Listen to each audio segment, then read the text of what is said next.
Are you an athlete looking to dial in your nutrition? Or are you a parent who loves cooking healthy meals for your family? Well, you need to check out Plan to Eat. Plan to Eat is a meal planning app that can save you time and money, an app that simplifies the meal planning process.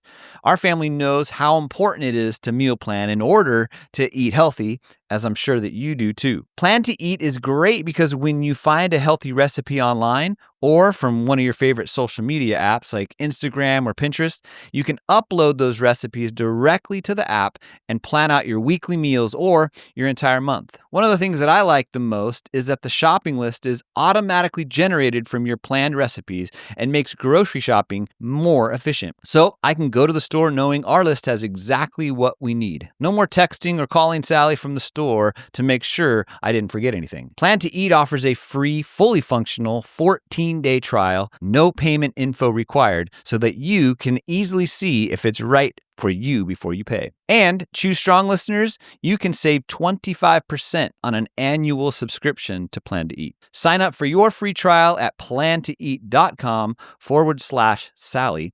The coupon will be automatically applied to your account and can be used when you are ready to subscribe. Valid for new customers only when paying through the website. That's plantoeat.com/Sally to sign up for your free trial. Sally and I chose Function because it's the best in the world for testing.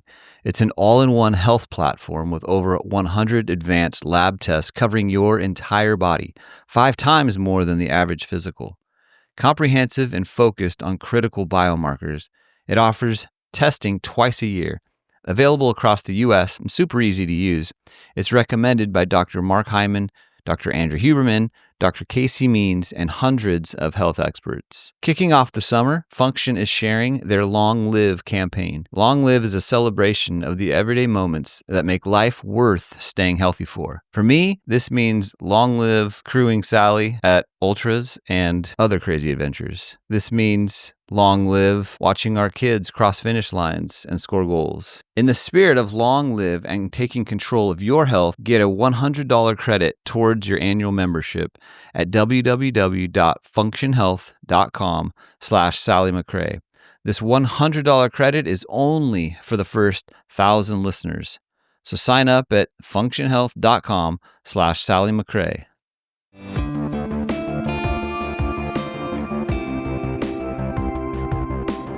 Hello and welcome to another episode of the Choose Strong podcast. I am so glad that you joined us today. We have a wonderful topic we're going to be talking about. It's a very popular one. It's basically nutrition and racing, how to nail it, how to overcome the common pitfalls in racing, and how you can prepare right now before race day. And I'll say this again, I've said it many times. Nutrition is one of the top 3 reasons why people end up either dropping out of a race or not having the race that they hoped for. And when I just say nutrition, it's, you either you didn't practice it, it wasn't the right plan, so maybe not enough hydration or electrolytes or calories or carbohydrates, all the things, or you ended up getting sick out there and your intestines are revolting or you're nauseous, all the things. And I'll tell you what, I've experienced all of that. And so we are going to tackle that topic in just a little bit. But before we dive into that, I just want to acknowledge everyone that has started their run, those who have started training, and of course, our kiddos. We are waving at you. We're cheering for you today, whatever it is that you're doing. Hopefully, your summer break has already started. Let's and go, today is summer. a fun day for you. We know that our Isaiah only has a couple days left. Yeah, that's it. He's got, Thursday? So 2 more days. 2 more days. And then summer is upon him. Well, I'm not thinking about summer. I'm thinking about then he only has 1 year left to school. And now we have to deal with that whole senior thing again, going away to college again. And I'm not here for that. I'm not ready for that. I'm not ready. Here for that. My little joy bug is going to be graduating next year. But we're moving on. Let's go. We're moving on.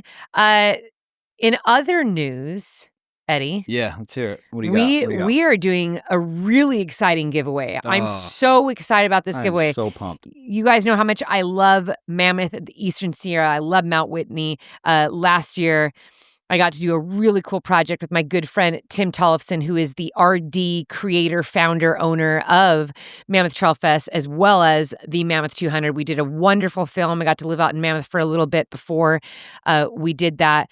But I was talking with Tim because every year we like to push out his race in that weekend. It's such an incredible weekend. It's so much fun. And we are doing a giveaway. We are going to be giving away an entry into Mammoth 200. Boom, boom, boom, boom. And 2 entries into the Mammoth Trail Fest 50K. So Mammoth Trail Fest is like 3-4 days before Mammoth 200 starts. So really fun 2 weeks out there. I highly recommend this weekend, even if you're not doing any racing. It is so fun to go out. It is beautiful out there. There's tons to do in the area. And if you make your way over to the Trail Fest, they have a great expo. They usually do fun runs and shakeout runs. And it's just a good time to be with the community. It's a great way to kind of close up the racing season. A lot of people are finishing up their races September, October time. So this is just a great recovery time, in my opinion. What a great way to recover than by running a 200-mile race, Ed. So that's the best way to recover. That's what I always do. I always do that. I always jump in 200-mile races. Right. Eddie, how can people win these entries? Oh, this is okay. So it's not very difficult, let's be honest. There's 3 things you got to do. And many of you have probably already done these, but if you haven't, this is what you got to do to win the Mammoth 200 or a 50K entry. The first thing is to follow the Choose Strong Instagram podcast, Instagram, and then tag your friend on the post. We're going to pin a post that is specific to this giveaway, and then you will tag your friend that you either want to nominate to run or to crew you to run. So it's kind of a partner deal going on. So that's the second way. And then the third way is to leave us a nice review on Apple or Spotify. And you can prove to us that you've done that and by sending us a screenshot of it, either through the Instagram or at this email, choosestrongpodcast@sallymccrae.com. So there you go. That's it. It's all you have to do to win, to be in the drawing, to be in the giveaway. And then Sally, tell us, how will people find out and when will they find out? We are going to be announcing the winners the week of TrailCon Western States Week.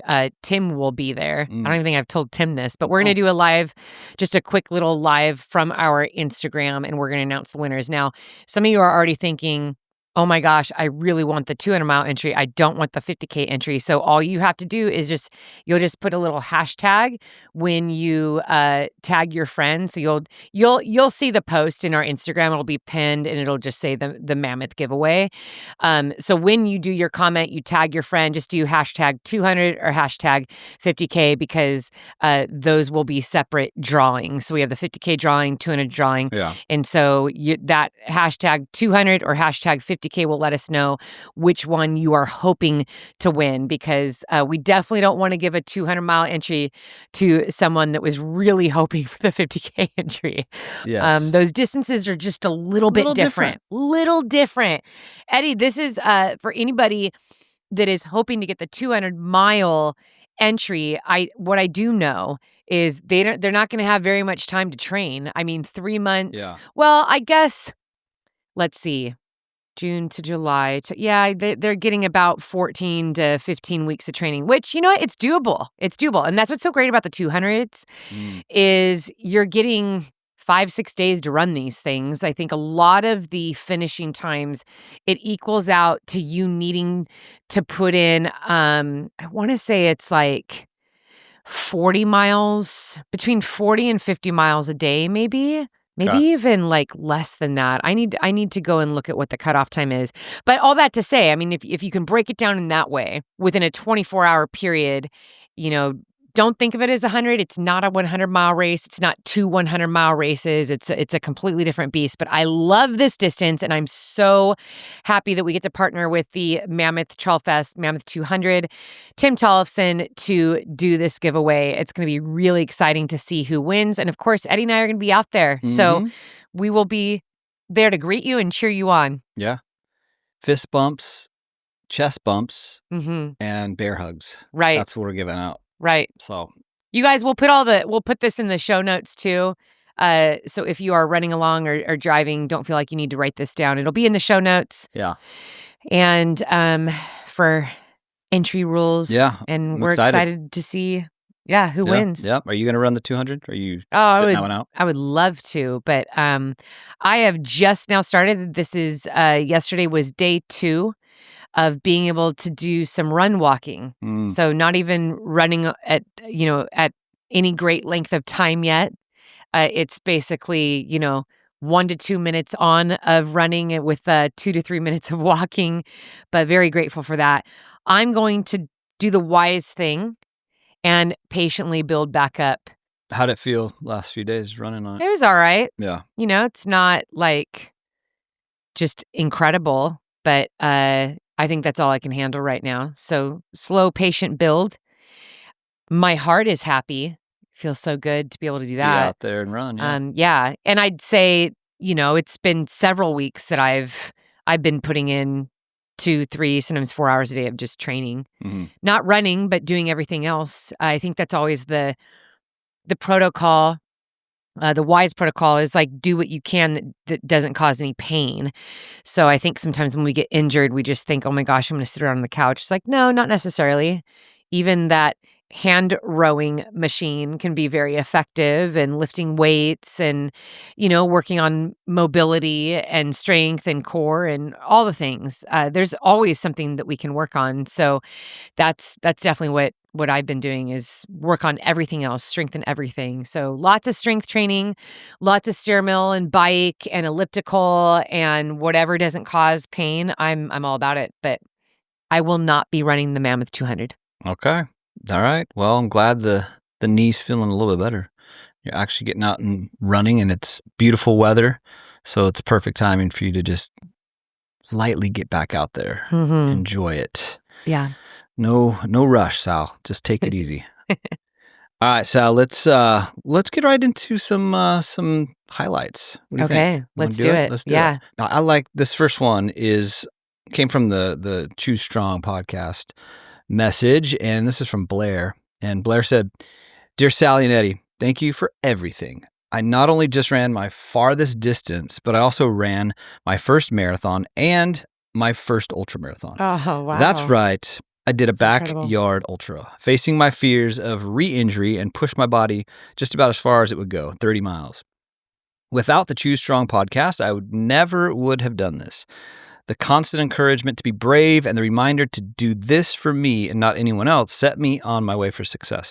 It's been a constant joy to have you guys in my ears, reminding me to keep choosing strong in all that you do. So thank you from the bottom of my heart. Blair, congrats. That's big time.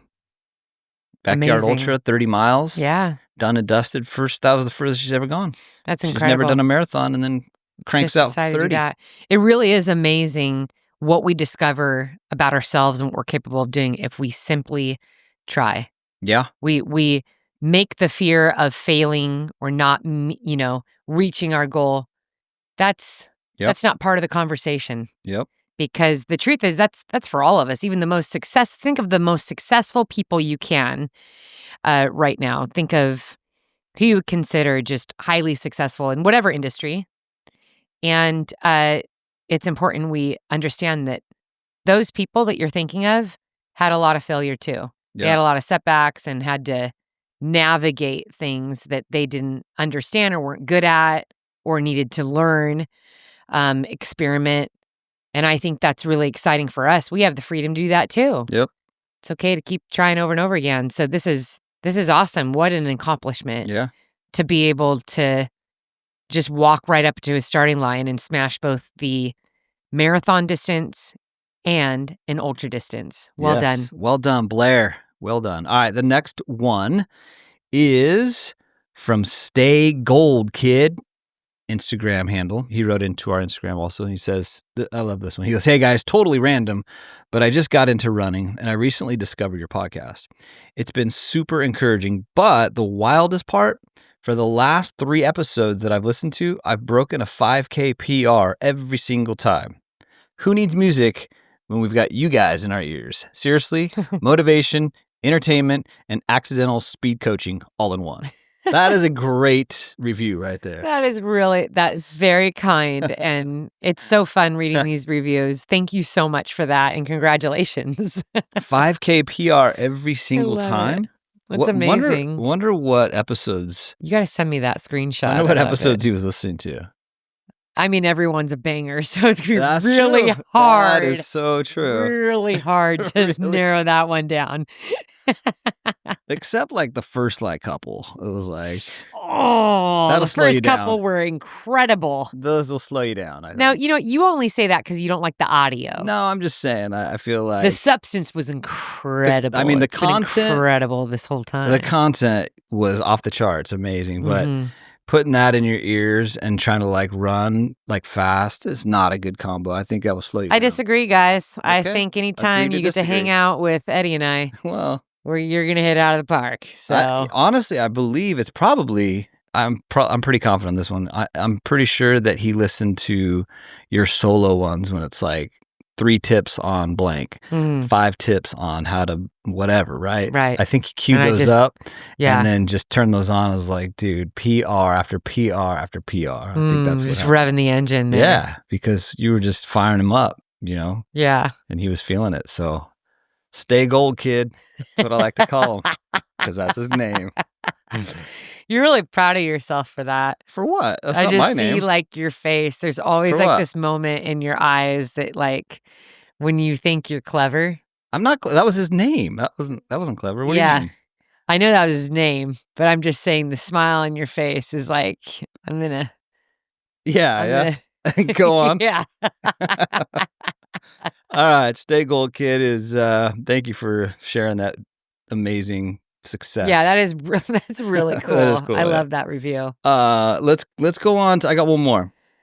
This is from our Chew Strong Strava group, which is absolutely banging, by the way. Is it? Do I need to get in there? You need to get in there and give some people some kudos. So okay, I think I should do that since I'm that. not really posting. No, you're not. Much in you there. need to step your Strava game up and start giving some kudos out.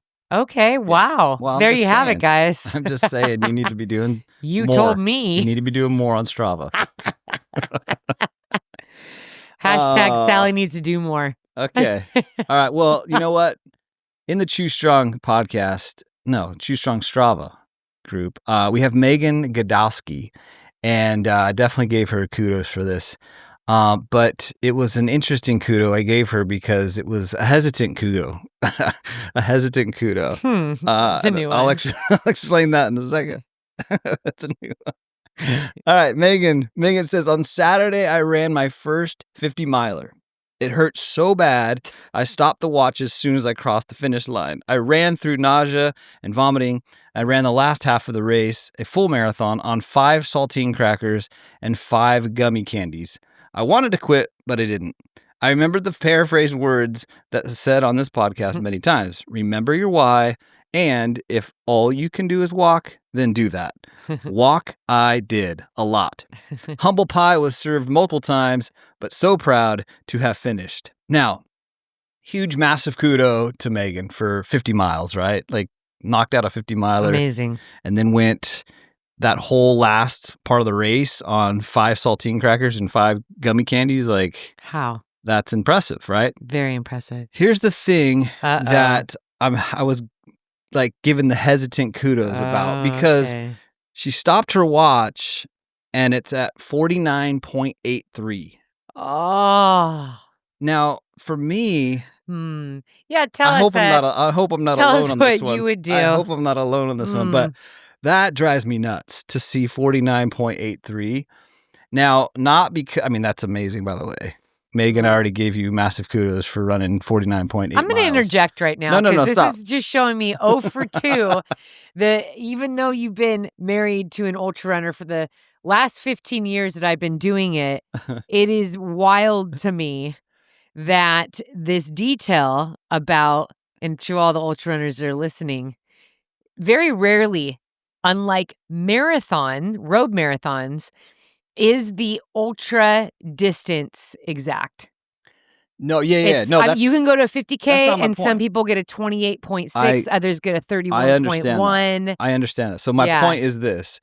My point is that if I saw that on my Strava, I would be like, there's no way. Like, I need to round that out. I got to go 50, right? So Right. not 50 for me, but I'm saying Right. if I'm hitting like 2.98, I'm like, no, I gotta hit 3. Or if I'm hitting, 3.79, I gotta push it and go 4.0. Like, for me, that I can't upload something that looks like that. And so I hope I'm not the only one that thinks that. I think people who are talking about running in the single digits could be like, yeah. Absolutely. We're going to go round that up. Yeah. The day that you run a 50-mile race and you get it, you even near mile 41, 42, 43, when you see that finish line and it's mile 49, you let me know whether or not you want to continue running through the parking lot to give that old round up 50-mile. Like, if I was at 49.83, like, again, I gotta say, nothing against Megan. I don't know Megan, but I'm sure we would but be your friends. experience in this distance, is not.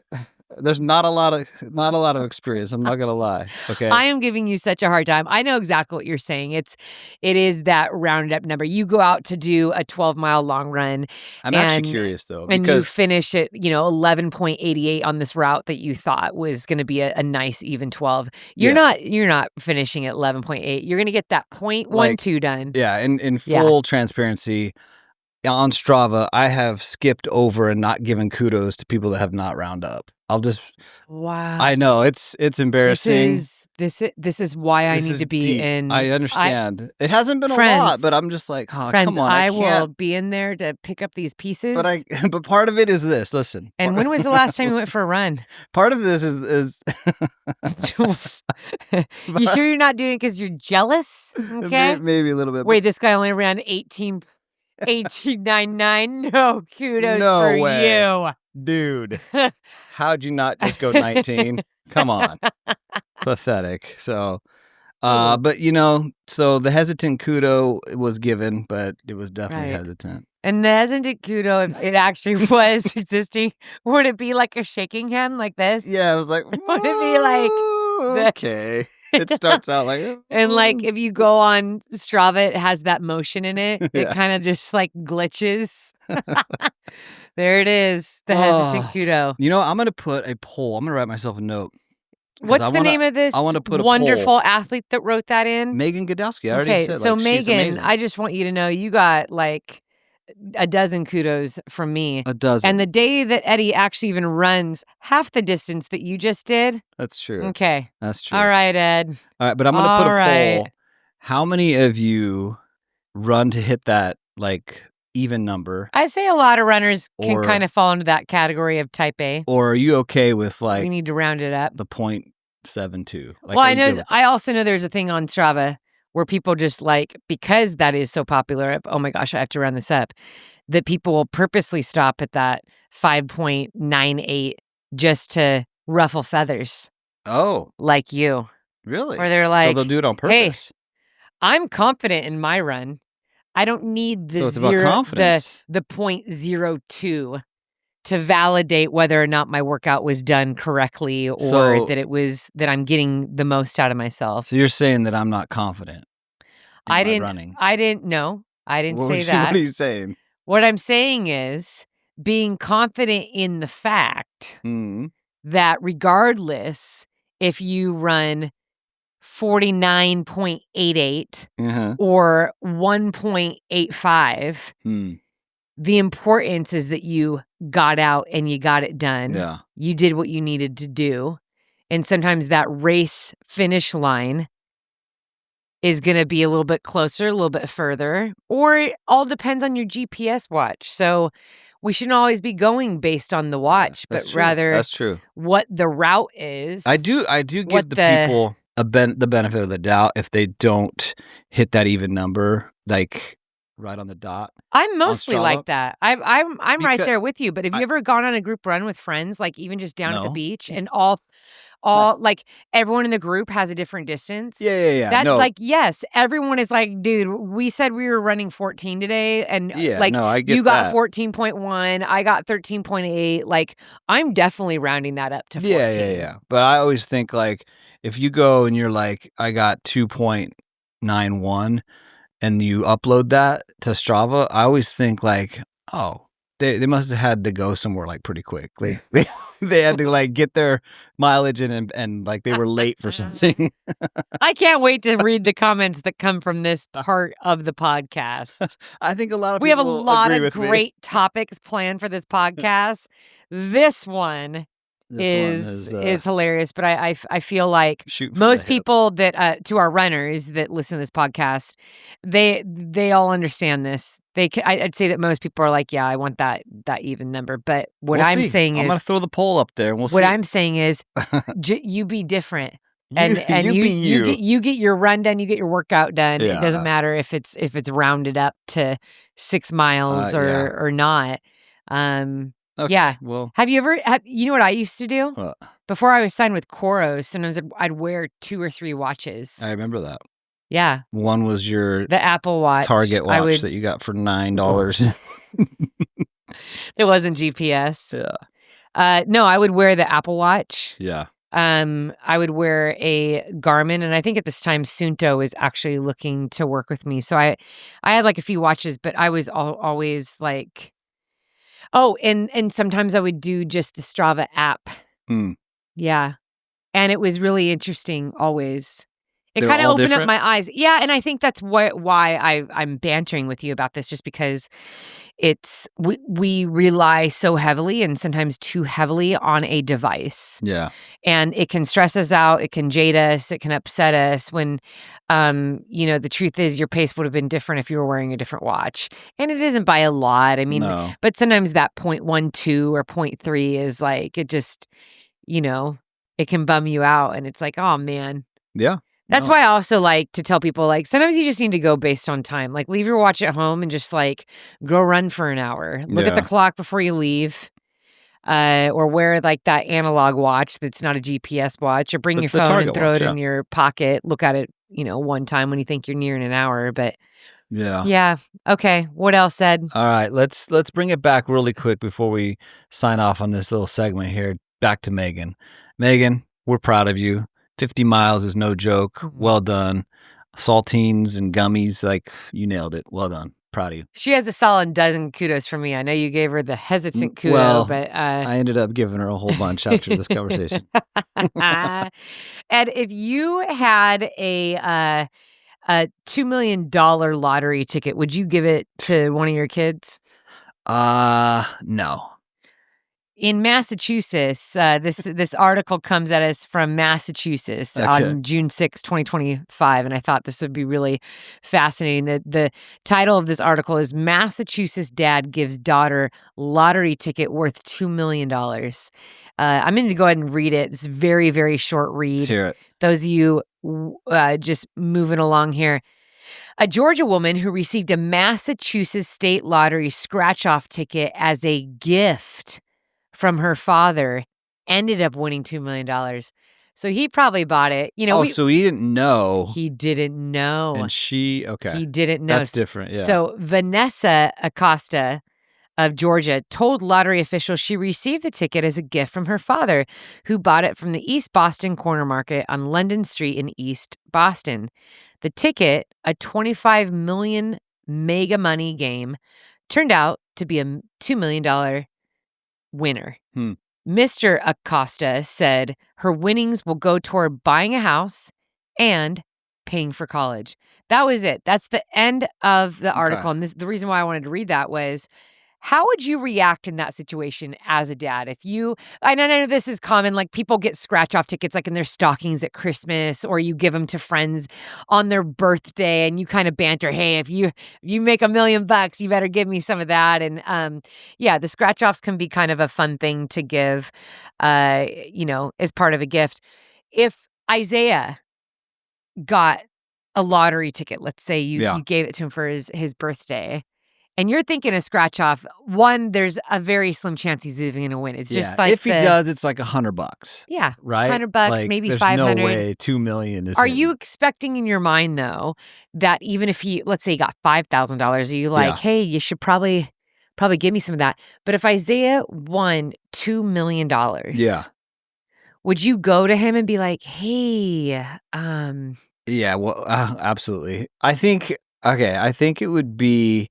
It's an unwritten father-daughter or father-son code where it's like, hey, anything over this amount that you win, like, I don't know what that amount would be, but maybe like, I mean, it's unwritten. $100,000, right? Like something like if it's over that, there should be like this unwritten like code of like, hey, this percentage needs to come back to me, right? Like I feel like there should be something. You're developing like this right now. I am kind of, but like I feel like that should be part of the winnings. Like there's something in there that, hey, what if me back something. So put yourself then. Mm-hmm. What if your dad gave you on your birthday, which is coming up on July 15th, people?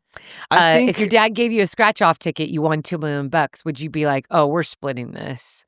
Would I say that to him? Yeah. No, I wouldn't split it. I would give everything back to him. I give the whole. Are you saying that because you know that your dad's watching right now? Because he watches our podcast? No, What's up, Jim? I feel like if that happened, my dad would be like, hey, I want you to keep all of it. I feel like your dad would actually say that. I think he would, but the McRae men, they're good men. And but if let's be honest, if he was like, hey, you know that unwritten code about that percentage? Oh, okay, the code. I'd be like, yeah. About the percentage? I remember that, yeah. You're like, I remember that. Right. What's the percentage? I'm just bummed that you remembered, but yeah, we'll do that. What would the percentage be? I don't know. I'm still working that out, but I feel like it would be something that would be significant, but not like, whoa, dude, like that's more than I get to keep, right? Like it's gotta be fair, but right. And then if you want to just like add some extra, like because I'm your dad or whatever, like that's fine. Like I'm not gonna be like, no, I'm not gonna turn it away. Oh yeah. So I mean, what would you do if Mackenzie was in that situation? Well, first of all, I'd be very happy for her. Yeah, I would be happy. I already like that's just a given. Like I'd be already like, yeah, that's established, and then we go from there. So yeah, get that out of the way, and then what do you do? Then how do you respond?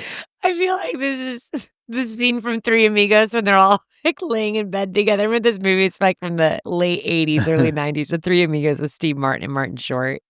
And they're all talking about the million pesos. Yeah.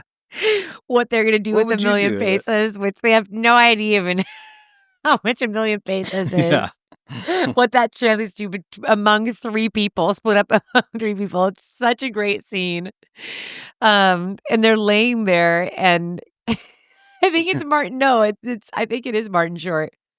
Everyone's saying like how they're going to spend their money. It's like lavish cars and women and houses and vacations. And then Martin Short's like, I'm going to give it to the poor and to the orphans. And all of them are like, oh, yeah. Well, we're going to do that first. And then whatever's left over. I'm like, obviously, we're going to do that. Yeah, that's how I'm feeling right now. If Mackenzie or Isaiah got a lottery ticket for $2 million that was gifted to them, from your parents or from us, I sincerely would hope that it would be shared. Yeah. I would. Yeah. Okay. I don't think though that it would be like very significant at all. No. I think that's what a gift is. Would The you gift be isn't like- like, hey, remember, I'm giving this to you because I'm expecting something in return. But I think I would just hope that they would be like, wow, had you not bought this for me, I wouldn't have this. But like, I think a true gift is you give without anything in return. There is no expectation. That's literally what a you're right. genuine gift is. But money's funny like that, right? Yeah. Money's really, it's touchy, especially when it comes to family. People feel like the success of somebody else is like, well, because we're family, that I should get my cut even though I didn't do anything. Yeah. So I probably would give Isaiah McKenzie some articles on people that have won the lottery in the past that have lost it since. Be like, hey, it's not a good idea that you keep all of it. Like, you should probably let mom and dad have some of it just to invest because invest look it what for you. happens when you keep it all. But yeah, that is good. And actually that stat is sadly very high. it's very high. It's sadly. very high. Yep. There's a show on TV. It's like My Lottery Dream House or whatever. Yeah. And I've watched it a couple times. Yeah, I've seen it a couple times. It's pretty sweet, you know. So some of these people that have won, it's like they're looking at the things they never dreamed that they'd ever be able to afford. And I love that part of it. Yeah, I know, me too. Anyway, I just thought that was a fun little article. I would love to know what you listeners would do in this situation, if particularly family, because I think that's the dynamic here. Yeah, for sure. Like, if you gave it to, let's say you gave it to Jonathan Pearson, like you can't, like, dude, bro, so stoked for him, but then you're kind of like hoping, like, oh man, is he gonna share any of that with me? But family's like, hey, honestly, we're family. Like, if like you're pinning me down, like, hey, give me your honest answer, and Isaiah won that $2 million, I would not expect anything. Like, I'd just be like, dude, I'm stoked. Like, that's a cool. Yeah, like what? Like, yeah. I can see us though, like, especially you bantering with him about that. Oh, there would be tons of banter, believe me, but I would not in my heart expect anything, like, at all. Knowing especially Isaiah, I know he would give you money. Yeah, he probably would. No, he would. Yeah. 100% he would. And he's like you. I'd be like, dude, you owe me for he's such a stealing all my giving clothes. person. Oh gosh, but he's so giving. Like, he is. Isaiah's like you. Like, we sit down, if we order food at a restaurant and then the server brings it out, Isaiah is so good. Like, you want to try this? You want to try this? Like, even he hasn't even taken a bite yet.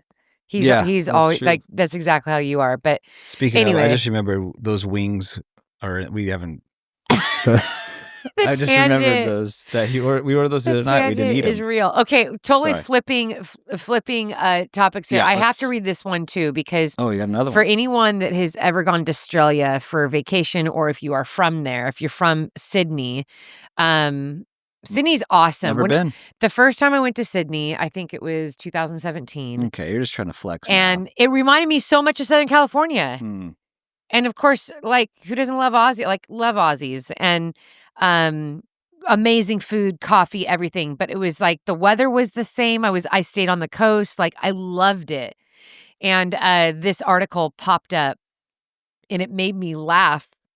Again, listeners, I found this article because I want you to envision yourself in this situation. What would you do? So the first situation is, what would you do if a family member won $2 million from a lottery ticket that you've gifted them? How would that play out in your particular family? And I think what is funny is everyone's family dynamics is different. Yeah, that's true. But now, think about this situation. So Sydney to Hobart race. This is a race. It's like a boat sailing race. A group of nudists rescue family stuck at sea. I'm going to read it again. Yeah, say that again. So there is a boat race in Sydney. I'm going to send you the picture on this so you could, like, kind of see the picture of the boats, not of the nudists. Of the nudists? Oh. Yeah. Okay, so say it again. So there's a boat race. There's a ton of people that come out and watch this race. Yeah.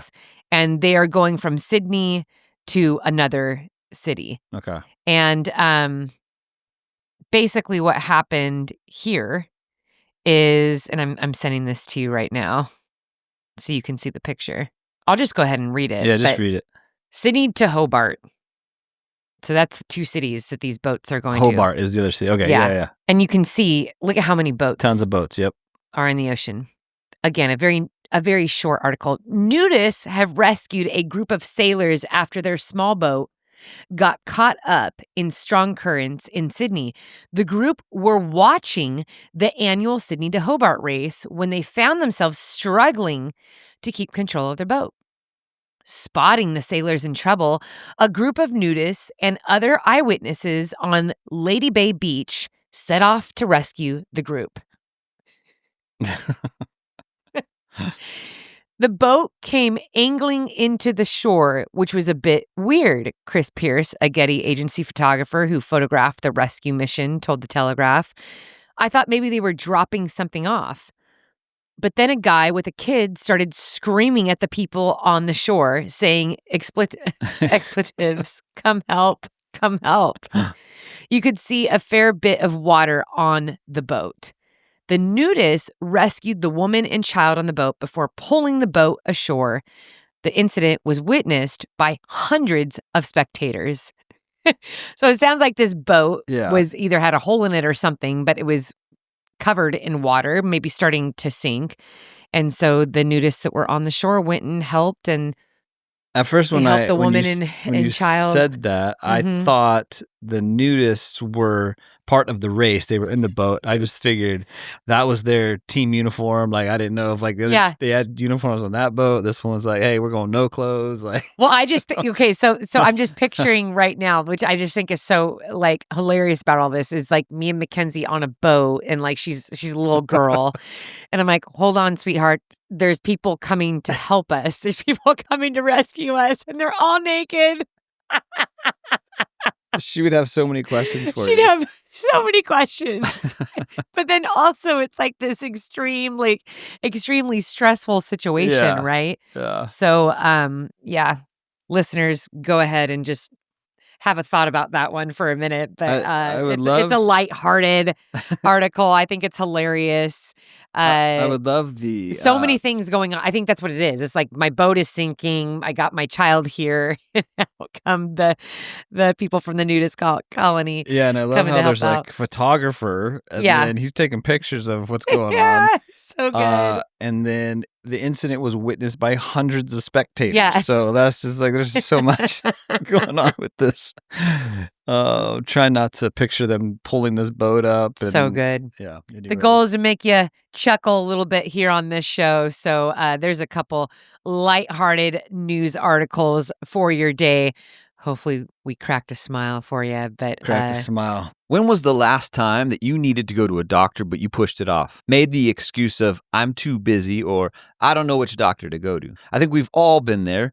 Booking a doctor appointment can just feel so daunting. But thanks to Zocdoc, there's no reason to delay. They make it so easy to find and book a doctor who's right for you. Zocdoc is a free app and website where you can search and compare high-quality, in-network doctors and click to instantly book an appointment. We're talking about booking in-network appointments with more than 100,000 doctors across every specialty, from mental health to dental health, primary care to urgent care. Sally and I are always looking for ways to get things done efficiently and quickly, even when it comes to booking our doctor's appointments. So stop putting off those doctor's appointments and go to Zocdoc.com/Sally to find and instantly book a top-rated doctor today. That's ZocDoc.com/SALLY. Zocdoc.com/Sally. All right, well, Sal, let's get into the meat, the bulk, the good stuff. The reason why people actually clicked on this episode. Okay, yeah. Hopefully, but people know well enough that they can fast forward through all of this too. There's always the banter in the front, the meat in the middle, encouragement at the end. Okay, then we're moving into the next section. So the next section is becoming our favorite, let's be honest. It's the Sally Says section, which is going to lead into the main topic today. So this Sally Says is actually, it comes from an Instagram message that we got from Chris. And I'm going to read his message because he talks a lot about what he was going through, and it plays into the nutrition aspect of what we're going to be talking about here in a second. So let me just read his message and to provide some context, and then the question obviously within that, and you can take it from here. Hi, Sally and Eddie. I have attempted ultras from 100K to 100 miles and DNF'd on 3 occasions, all due to GI distress. Being uncomfortable while running is not fun, and I just can't seem to figure out how to turn things around. I've spoken with 3 different nutritionists. I tried ginger candy, ginger drink, pickle juice, stopped in aid stations for 40 minutes, and things just don't turn around. One thing that's helped was carbo loading entirely with gluten-free products, but my most recent race, I just didn't feel like eating anything, about 14K in. So I didn't have a plan B, so I couldn't pivot. Another lesson I learned. And I'm wondering if too much sugar in gels can cause upset. I'm usually fine with 4 to 5 hours training runs, but beyond that is when things start to happen. What are the different, so here are some of the questions. So what are the different strategies that people like me could approach? Example, liquid nutrition approach, or save the gels till the end, or just eat all natural foods. And then kind of how to solve or problem solve effectively. He says, I really love running, but I really don't like the nutrition and hydration part of it, as I'm just not that intuitive with my body. People say to drink to thirst, but I can't tell when I'm actually really thirsty. And then he says, I also see elites eat so much during aid stations and then they take off, and I feel like that would make me sick. Such a difficult sport to get right. Thanks a lot. Chris has probably just nailed so many things that so many people go through and have questions about and are probably have dealt with or are dealing with right now, right? Like that's the GI stuff, the nutrition stuff. How do I get this right with my unique body? So there you go. There's a lot in that one to unpack. I think you already said it. This question will encompass so many other questions that we get repeatedly. And having been in this sport for 15 years now, I believe, and we see it fairly consistently, that most people are, if they're going to struggle in a race, particularly ultras, marathons too. Yeah. I'm definitely going to put marathon in this, because anytime you are moving for distances that great, the marathon distance, that's far. 26 miles, 26.2 miles is far. Yep. You're going to be stressing out just your system. Your body's stressed out because you're basically using up all the energy, right? All your strength, you're depleting your glycogen stores. There's so much happening that isn't part of a normal everyday life. So these are all extreme activities that put your body into a state of stress.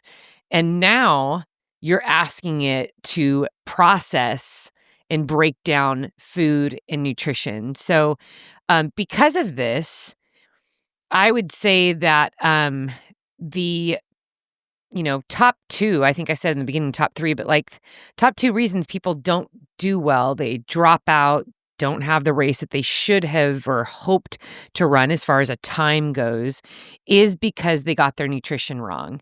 So I have experienced nutrition across all spectrums, where I've had races where it's like iron stomach, amazing. I feel great. No problems whatsoever. I've nailed it. Other times where I've really struggled to even get water down. Last year's Western States was a great example of that. I did the last 50 miles on water. I think maybe I had like a few bites of watermelon or something like that. But like that's a really long time. I mean, we were death marching the last 50 miles. So, and then there's environmental factors that add to the stress of nutrition and hydration. So extreme heat and extreme altitude. And then I guess on the other side of that is just frozen, very freezing cold weather. So all those things are going to affect how we feel, how we eat, and ultimately our entire race. We've heard this often, and the one thing that kind of sticks out to me in particular with this gentleman that wrote this in was that he has spoken to more than one nutritionist. Yeah, 3. Yeah. So I would, if I had an athlete come to me and say that, I'd be like, you might need to go and get examined with a doctor and really, get going, find out what's going on from the inside. I'm curious to how helpful maybe something like a function health blood test would be in this situation as well. But my very general advice that I can give you that's going to be valuable for you on race day and valuable just moving forward, regardless of what distance you're doing or what environment, is that this idea of training our gut, this is like gold to you. And training our gut, I also kind of want to use that loosely because in a sense, you're experimenting with your gut. You're experimenting and like discovering how well you do on certain things. So this question brought up, should I just be doing liquid nutrition? Some people do. I know people who train with everything. They'll train with solid food and gels and chew blocks and liquid nutrition. But then on race day, what they're consuming is primarily liquid and maybe a gel here and there. You can absolutely practice this in your long runs. See what it feels like to fuel primarily on liquid nutrition. I also think it would be good to experiment with just the different types of racing fuel. So there is running just entirely on real food, nothing packaged. And I've tried every strategy out there. I used to go into the mountains when I was trying the whole foods strategy. I would bring little orange cuties, like the little, tangerine with me. I would bring banana chips and raisins. I would bring Justin's peanut butter, the little single serving packets of peanut butter. And then sometimes I'd make little peanut butter sandwiches and see how I would do a whole day in the mountains on that. I, too, have also practiced with just loading up on liquid nutrition. And I feel like sometimes that is a wonderful one because you're giving your body a break from breaking down bigger foods. I mean, if you think about the heavier food, the more solid the food, the more work that your system has to do in order to break all that down. But then we also have to remember our hydration, electrolytes, all of that liquid. If it's over the course of 100 miles, that's a lot of liquid to process, and that's a lot of stress after time, especially on your kidneys. And so then it's like, okay, this is like maybe I do that for only the second half of the race. I've done that before. So the first half of the race, I'm eating gels and I'm eating real food at the aid stations, and then the second half of the race, I do just all liquid. So. And that's because that's an actual choice, or was it more of like it's an actual choice? Yeah. So one year I remember at Western States, it was one of the hottest years that I did it, but it was one of my best performances there. The first half I did gels and food, the first 50 miles. The last 50 miles was all ginger ale with vanilla goose squeezed into these bottles of ginger ale. It was like rocket fuel for me, and the ginger ale made my stomach feel better, but I moved really fast on that and ended up being pretty terrible for my teeth and just like my system like at the end of the day. But like sometimes it's being able to pivot in a race when if nothing isn't working, you have to have tools already beforehand that that you can lean on. So this idea of training your gut, again, I like to better say experiment with your gut and see what works for you. What works for one person isn't always going to work for you. I think most of us know that by now. Food is so specific to you. I know some athletes that they'll cut off or lower gluten just entirely during their training season, or they just like lower it in the weeks leading up to the race. They feel like it's less inflammation. It doesn't stress them out as much. And so it's just kind of like a temporary thing that they'll lessen. The other thing that I have noticed is, and I actually had an athlete like this in the past, there was literally nothing we could do. I mean, this was someone who I practiced every single strategy with this runner. And as soon as she went past like the 30, 40 mile mark, because she typically liked to run 100-mile races, she was always throwing up. And it was really difficult, I think, for me as a coach, because I thought, man, I'm pulling every trick in the book here. And it was just so stressful for her. And finally, I think what we ended up doing was there had to be a period of rest for her gut in the middle of the race. So it did mean, and so instead of dropping out because she kept on throwing up, I was like, we are just going to go on water, sucking on candy and doing what we can for like an hour to give your system a break. And sometimes this does work. I've done this twice now with athletes. I had another athlete, I was actually pacing him in a race where he came in around mile 60, just projectile vomiting everything that was in his body. He was very sick. And he came in and said, Sally, I think I'm going to call it a day. Like, this is not good. Even the volunteers were alarmed by it because he was white as a ghost. At this point, I'd been in this sport for a while, and I actually knew this athlete really well. We actually trained together. And I said to him, there is 8 miles before you get to the next aid station. So here's a strategy for you if you're already in the middle of a race and you're feeling this way. There's 8 miles between this aid station and the next one. And it was like 2:00 in the morning. I said, you're not dropping out right here. And you should have just seen the look on his face. He was not happy, but also like was just longing for compassion from me. And I said, I didn't show up here at 2 a.m. I know that you're uncomfortable, but I'm also your friend. I know what you're capable of. And I think that we need to give at least this strategy one more shot. So what you're going to do is you're not going to eat at all over the course of these next 8 miles to get to the next aid station. What you are going to do is what is very similar to what they do like in a hospital when you're nauseous and you're completely dehydrated. You got a little IV drip because they need to hydrate you. Yeah. And so what he did was for those next 8 miles was he sipped on water. Just little tiny sips. And I said that's all you're going to focus on is hydrating. We're not going to put any electrolytes in it. We're not going to add any gels, no Coke or anything like that. We are going to settle down that system. Now, I knew well enough that section, it could have taken him up to 3 hours to do those 8 miles. And I said, if you have water with you, and of course he left with stuff in his pack. So it wasn't like he left with 0 calories. I just asked him, don't eat anything. I think that your system needs a reset. You vomited everything up. You have nothing left inside you. Your belly is angry. Let's just sip water. And so that's what he did. And when he got to the next aid station, I was there waiting for him, ready to pace him. And he was a new man.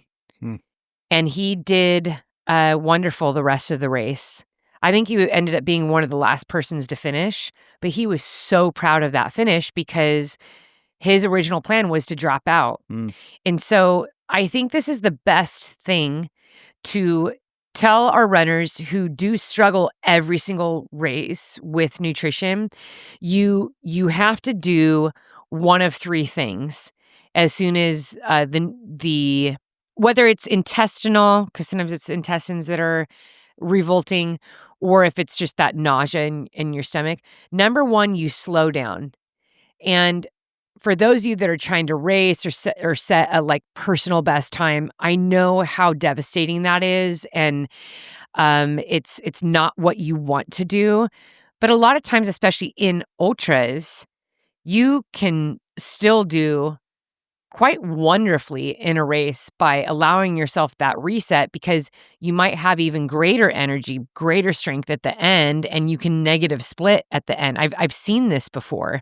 Michael McKnight is a great example. The year that I ran Cookedona, he was at one point, I think, in like 68th or 76th position, and he came back and I think he ended up doing a course record and winning first place. So don't lose heart when you're in the moment. You have to step outside of yourself and say, hey, we need to tackle the situation at hand and not worry about the miles ahead or not worry about how long it's going to take you to get to the next aid station. Just take care of yourself. And the best thing you do is you just slow down. So stop running and just walk. And even if you have to walk really slowly, that's okay. I would say, and if it's possible, if it's with you, some people go through these races and they only have carb drink and then an electrolyte drink. Sometimes like pure water, just sipping on pure water can help big time. Now, I know everyone has a different need for salt and a different need for the potassium and all those electrolytes that we all need. And you don't want to completely dilute your system by drinking just gallons of pure water. You don't want to wreck what you have going on there. But that's why I say take little sips of pure water, because you're going to still need to get the salt in. And one strategy that I give to athletes, especially if they're having a hard time even getting their electrolytes in, this is why it is kind of nice to have those salt tabs. I stopped taking salt tabs like years ago, but I still carry them in my pack for situations like this where I can't drink the bottle of electrolytes, but I can swallow back like a couple pills of salt with some water and make sure that I'm still getting the electrolytes that my body needs, because that is really important. You don't want to bonk and you don't want to be so diluted that because sometimes that's the reason you're drinking way too much clear water and then you're nauseous.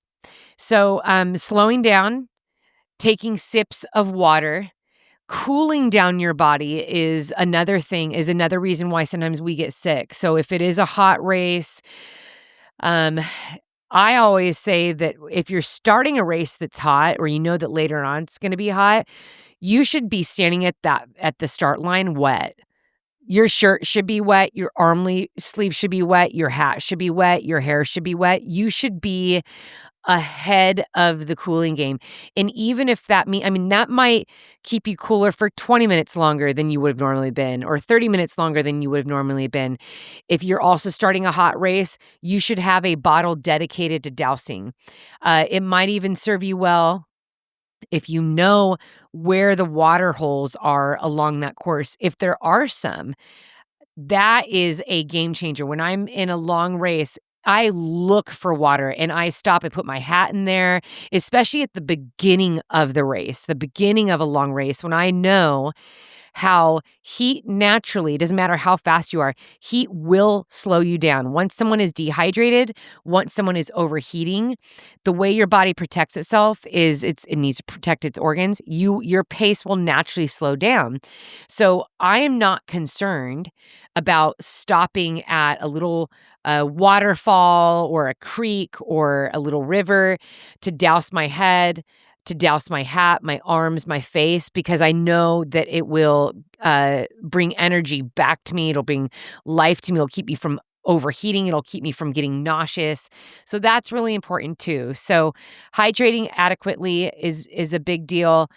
Keeping your body cool, and then having a plan to reset when things start to go south. Now, one of the most important things that I want to address here is the mindset. I would say more often than not, when someone starts throwing up or their intestines are just in knots, I do see very often runners start to lose hope. They become frustrated, and it's very difficult even as they come into aid station and they see their crew.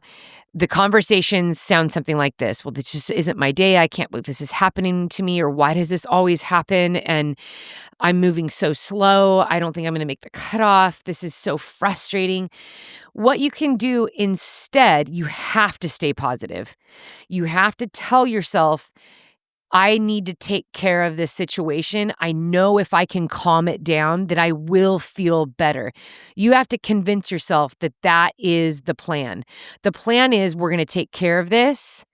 I'm going to feel better because I'm slowing down. And you might need to sit in an aid station for a little bit and take care of it. You might need to, lay down and put your feet up.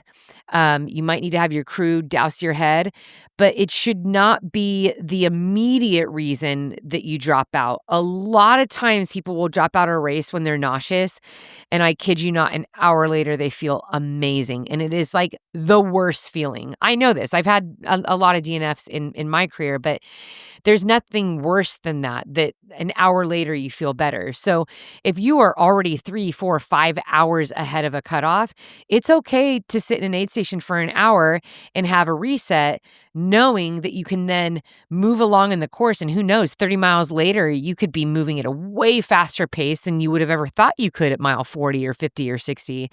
So the nutrition, the hydration, the nausea, the twisted intestines, it is part of it. And it can be a point of frustration, but when you know it's part of it and that you have these things that you can do to make yourself feel better, you're going to feel that much more in control. Now, here are some other things that you can do just practically. Ann Trayson, who used to coach me, she did Western States 16 times. And one of the things that she said was, I got nauseous. I was throwing up every single race. Now, this is a 14-time champion. Every single race she was sick.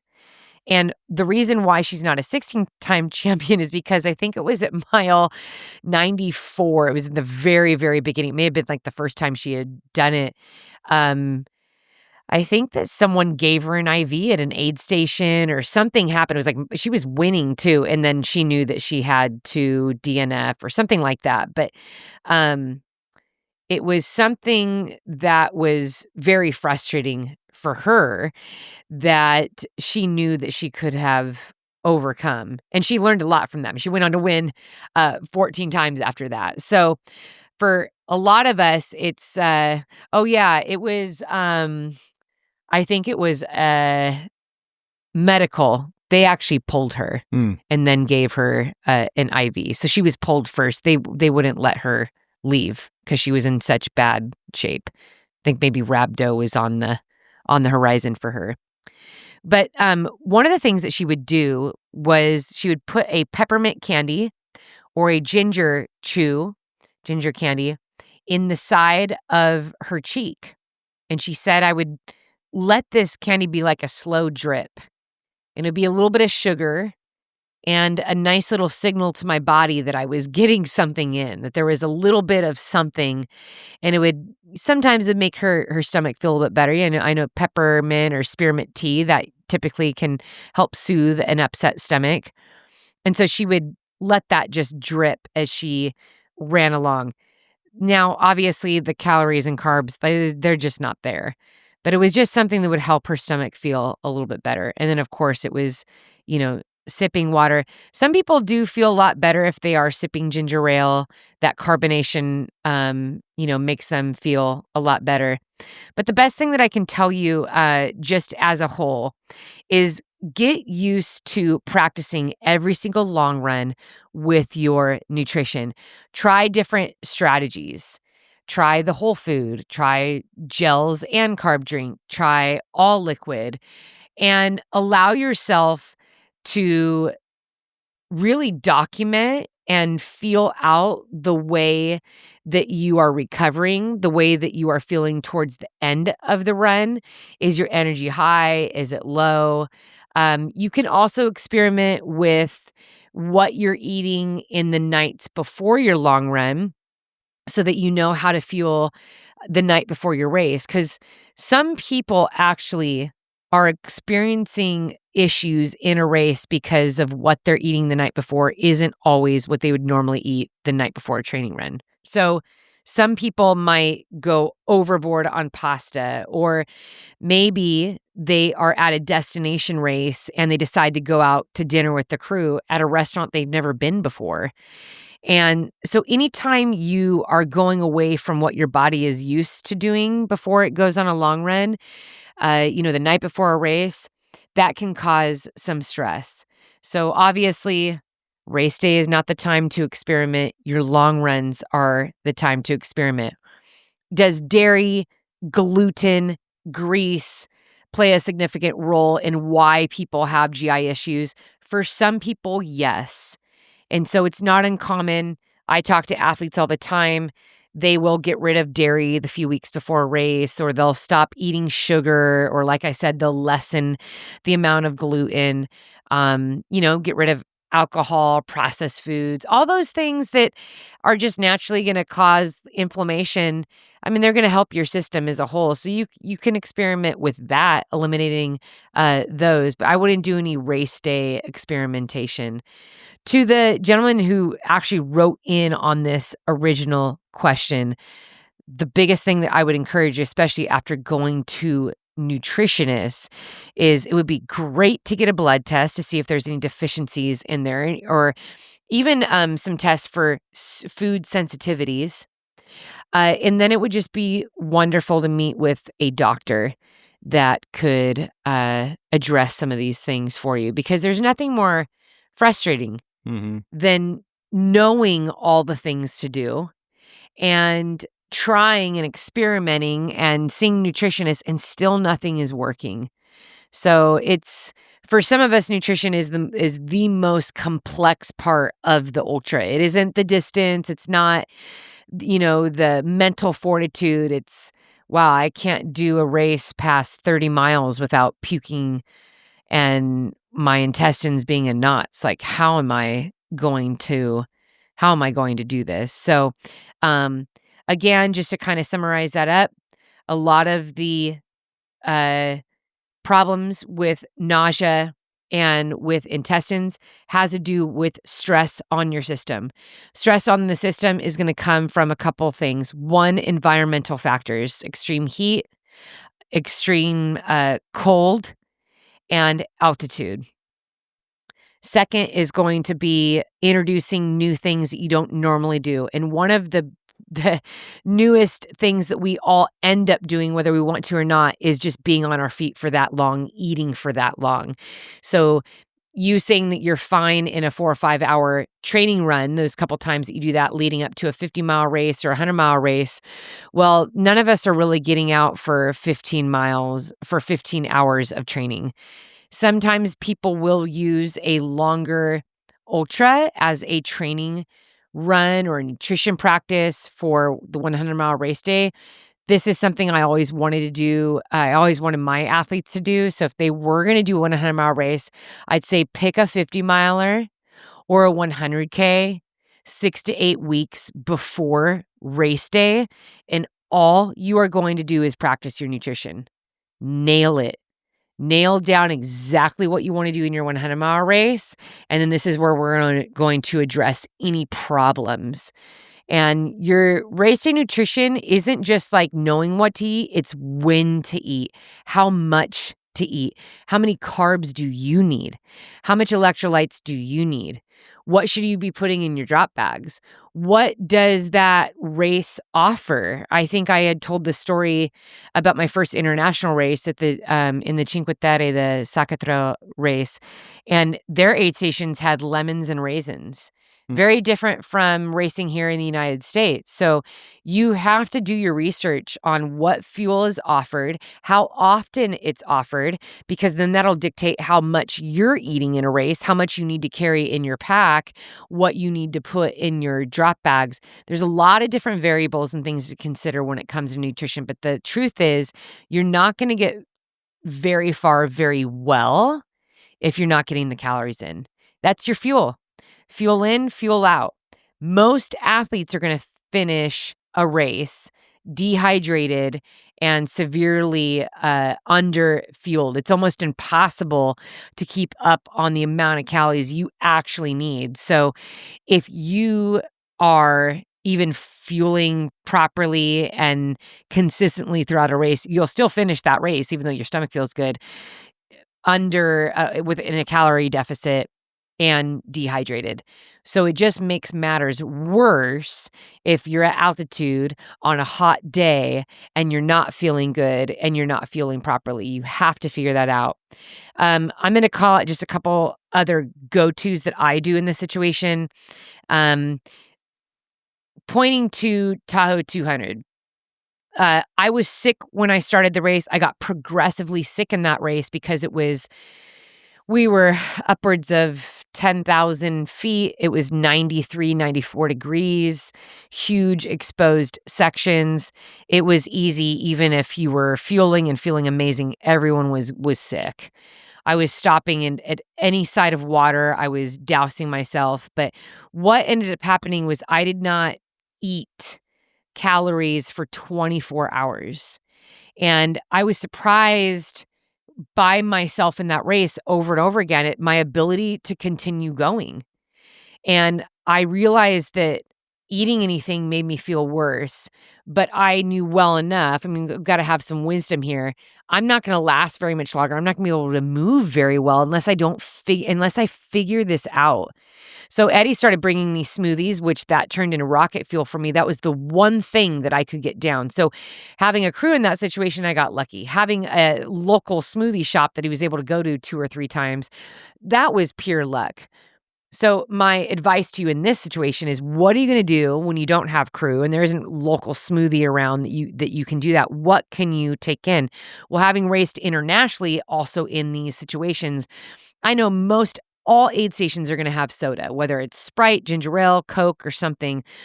There's something about there's sugar in that, there's carbonation in that, there's calories in that, carbs, all the good stuff that you would need in order to move you forward. So a lot of times when I don't feel good, I will put Coke or some type of soda into my flasks, into my bottles. I have been known to fill an entire bladder full of Sprite, ginger ale, or Coke when I just don't feel good. And a lot of times that is when it's very, very hot. So that is one call out for you. I also always carry those hard candies in my bag. And sometimes even before my stomach hurts, as I'm climbing higher and higher into altitude, I'll pop a ginger chew or a candy or a peppermint into my mouth, just kind of as a precautionary. And I'll just kind of put that in there to settle my stomach. The other thing that I'll do when I start to feel nausea come on, because the reality is for most of us, especially in the week leading up to the race, it is important that you are progressively eating more carbs. You're progressively getting in more calories, that your body is topped off with fuel. So you're doing pretty well in the beginning of that race. But as soon as I'm feeling that nausea, that's when I stop eating and I just start sipping water. But I pay attention to how long I'm doing that for. And usually what I'll do is I'll do it for up to 30 minutes, and then I make myself get in something at an aid station or in my pack. And watermelon, oranges, a lot of times fruit I can get down, but I've discovered the things that I can get down even when I'm sick. But sipping on water when you're nauseous and not eating is a great thing to do to help you to continue moving forward. Slowing down, sitting in an aid station, having a full reset, like I told you with my buddy Chris, who I just had him only sip water for a couple hours, and then he was then able to run the last 40 miles of that 100-miler feeling amazing and eating really, really well the rest of the race. So your race is not over when you feel sick. Your race is not over when you're nauseous. Your race is not over when your intestines are all tangled up. You need to slow down, allow yourself to reassess, take a look at what your hydration is, and maybe change out some food. I think what's really interesting for athletes is even though they've practiced a lot of things during training, they can come into an aid station and something really random sounds good to eat. You know, it could be some chips or some weird bacon egg wrap at mile 78. And they're like, I'm craving that. That's going down really well. And then they eat that. Now, some people have asked me about medicine. When someone comes into an aid station, if medical is there, Sometimes they do have anti-nausea medicine, so you can ask about that, and that has been known to help some athletes. You can also try things like Pepto-Bismol or Tums. Sometimes those things are going to provide relief. One thing that I'll do is I pack a little mini Ziploc baggie or a small bag of I call it my security blanket, my little emergency kit. And inside that little bag, there's blister pads are in there. And then I'll have something for my belly in there. It'll be some ginger chews, some peppermint candy, and then maybe like some Tums. And allowing yourself to at least have those things in your pack, it just makes you feel better. It makes you feel like you're in control and that you have a plan in place. And as soon as you feel discomfort, go ahead and reach into your pack and take in a peppermint candy or a Tums or something like that, and hopefully you start feeling better. If I have to take something in like that, that's also when I will automatically slow down. And I might just walk for 10 minutes to let that medicine settle or, just so I can sip some water. But I think that's what you're doing in the middle of the race. And then long-term strategies, just keep a journal. Identify your triggers, identify the things that don't make you feel good. The only way that you're going to be able to do that is through trial and error. So even if you had a really bad race, write down, okay, what was it that I was eating? What was I taking in the aid station? What was the temperature? Was I at altitude? Around what mile do I start feeling sick? What is my sports nutrition that I've been relying on? Maybe your sports nutrition isn't, we need to change brands or change the cadence, or maybe you're taking in too much or too little. So take a look at that. And then, of course, as always, the very, very last resort is to consult with a professional. But as I said earlier, your race is not over when you encounter these bad feelings in your belly or in your intestines. You can slow down. You absolutely can work through it, but you need to do that now before race day. Come up with those tools. Come up with what you're going to do, what that solution's going to be, because then when you encounter it, you can tell yourself, oh yeah, I have a plan for this. Oh yeah, I knew that this was going to happen. I knew I was going to feel this way, but I already have a response. I already have a reaction, and I have the tools in place to keep moving forward. So the prep is key. Prep is key. Prep and planning. All right. Well, that was very informative to most everybody, because everybody that runs ultras deals with nutrition issues at some point. And I think you covered a lot of good stuff there, Sal. Yeah. And I think it's just pretty cool too on your side, because you've crewed me a lot. Mm. And just being out at races. Yeah. You know for yourself all the ups and downs of nutrition, but you've also watched in aid stations how there's just so much variety. Yeah. That not everyone is doing the same thing. But what is true is the people that are moving well, they come into those aid stations and it's like they know what they want to put in their bottles. Yep. They're grabbing food. They're eating and drinking well. And that really is the key, right?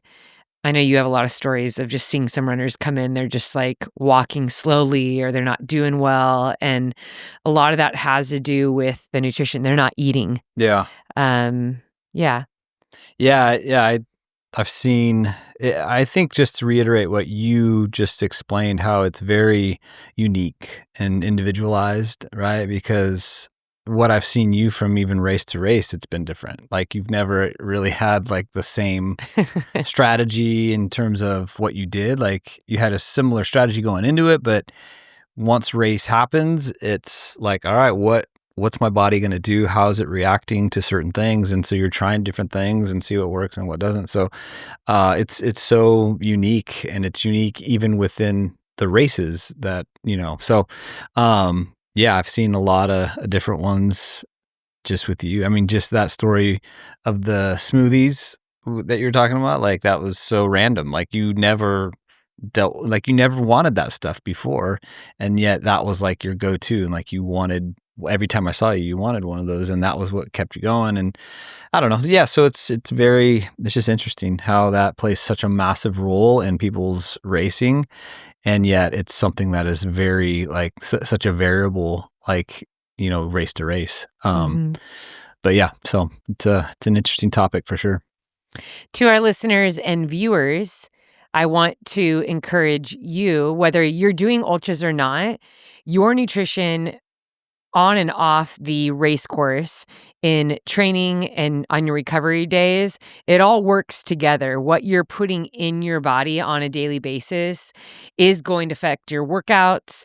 And it's also going to help you see what works for you and what doesn't. So while we talked about race nutrition today and the importance of that and different things that you can do in order to overcome a bad belly or intestines in a race, remember that it is how you're eating on just in your everyday life that also is going to affect you. And I think that was maybe something I didn't touch on earlier, but when I first started in this sport, I was trying all different types of I guess diets isn't like the right word, but just different ways of eating. Mhm. And it showed me a lot just about energy, what fueled me, when did I bonk out, or what really made me feel good. So it's something that we can always be working on. If you're injured right now, that's a great thing to tackle. I think that's, when you're not eyeing a race and you're training all day long or just, on the daily, you're able to work on other things outside of running. So this is one of the biggest parts of endurance, uh, you know, whether it's endurance races or, run races or anything else, anything that starts to be longer than 3, 4, 5 hours, the nutrition plays a massive role. So keep a journal or just take notes right there in your phone. Timing is also everything. I remember when I was first starting out, I started to notice like how important it was eating really close to the time I started my long run. But also, when I have long days in the mountains, I would eat differently. So eat way more whole food while I'm driving up to the mountains, sausage, egg and cheese sandwich. And then I'd eat like a banana right before heading into the mountains. So experiment with and really pay attention with how you are feeling. And then when you take notes on that, it's just going to help you come race day. So continue sending in your questions. I love hearing from you. I'd love to offer any insight anytime. I know for me, I'm always growing in every area of this sport. And, there's always new nutrition products that are out there and new diets that are out there. And I think it can, at times, can feel really overwhelming as to what it is that you're supposed to be doing. Oh, that's one thing that I wanted to say too. If you have the opportunity to get your sodium tested or your hydration rate tested, I know Jeff Browning, Bronco Billy. Jeff Browning has a company where they can test like your sweat rate. And what they end up doing with those results is they can tell you how much sodium and electrolytes that you need every single hour, how much you should be drinking. That's a game changer. So I highly recommend looking into that too, because sometimes that is what causes nausea or bonking is getting the electrolytes wrong. So lots of good stuff out there, but it also shouldn't be so confusing to you. I think at the end of the day, it's just really researching yourself and what works for you. Yep. And I think that's it, Ed. I think that's solid. That's a good discussion. Listeners, we love you. We appreciate you. Thank you for hanging out with us today. And we want to keep encouraging you to keep choosing strong in all you do.